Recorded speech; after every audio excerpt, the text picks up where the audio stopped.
guys win one, and that's special. You win two back-to-back. What does that mean to the program and also to the town? Well, it's words can't describe it.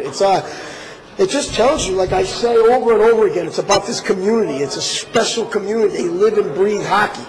And like I said, these kids, they begin playing hockey at a young age. And, and they're on the same teams, and they mature together, and they grow up, and, they're used to playing on the same team. And it's a special bond and cohesiveness that I always said is an advantage for us. And, these kids you talk about, there's pictures of them when they're 5 years old.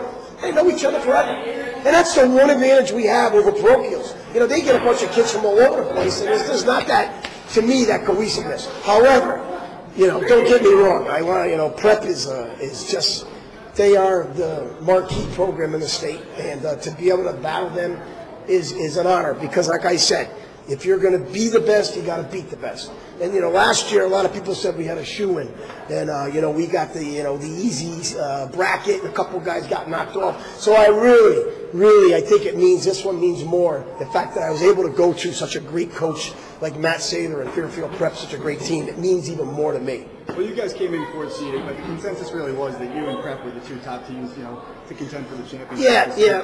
What did it mean to go through them in the final game? Like I just said to you, it meant everything. I stated that. When I played Matty the second time, he beat me 2 times. I said, Matty, I'd love to play you in a final. And he goes, yeah, that would be kind of cool, because they're just 2 storied programs, and it made for a great final. I think their kids played their hearts out. They got a great team, and we got lucky. We got lucky at the end. We were able to stick one more in at the end, and our kids played their hearts out. The pressure coming in was obviously on Ryan Ambrose, and he met the test, right? Yeah, well, he's been doing it all year. Every time Ryan would have kind of an average game, his next game was a good one. So, I think if you were to ask Ryan how he played against Darien, he would say he didn't like his performance. 9 shots, 2 goals. So he knew he had to make up for that. And like I said, all year, Coach Hall tells him, just play good enough to give us a chance to win. And that's what he's done. He's an excellent goalie. You got to understand, this kid, was in the shadows of a guy by the name of Anthony Avidable, and that's not tough. He had to wait for 3 years for his chance, and I'm so proud and honored that he hung in there and he did it. He stood in there and made some great saves. Such an unbelievable game that they needed 2 celebrations at the end. No, describe. I don't need that. I don't. Danny Mack's a great guy. He's a great official. And he was trying to explain it to me, but I was too busy yelling at him, so I don't know what the heck was going on. I don't know what the heck happened. Some kind of rule where there's, 3 seconds on the clock. Let me tell you something. I was just envisioning. I had that before the first period.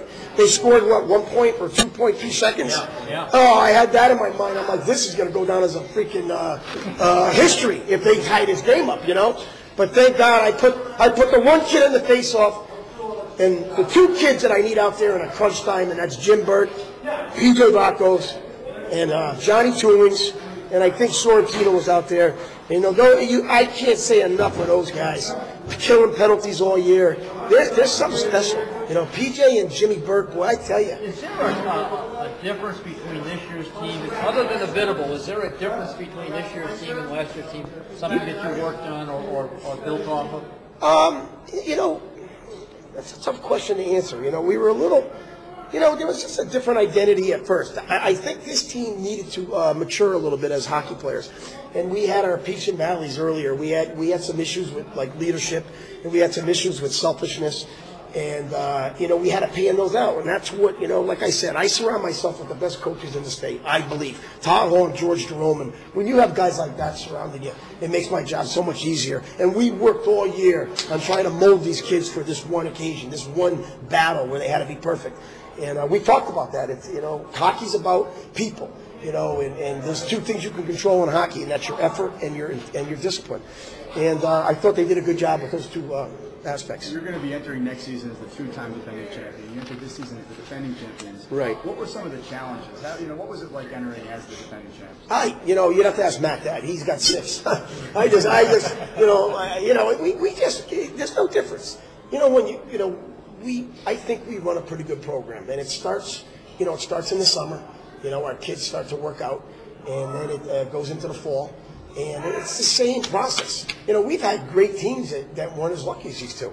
I mean, I can remember Arcabella beating us 2-1 down in Bridgeport, and that to me was one of the best teams I had. So I don't know. I mean, I'm just enjoying it while I'm here. You had one day as opposed to two to get ready. What did you focus on yesterday? Well, I think that was good. Todd Hall said that was the best thing that could have happened because I would have screwed it up if I had one more day to try.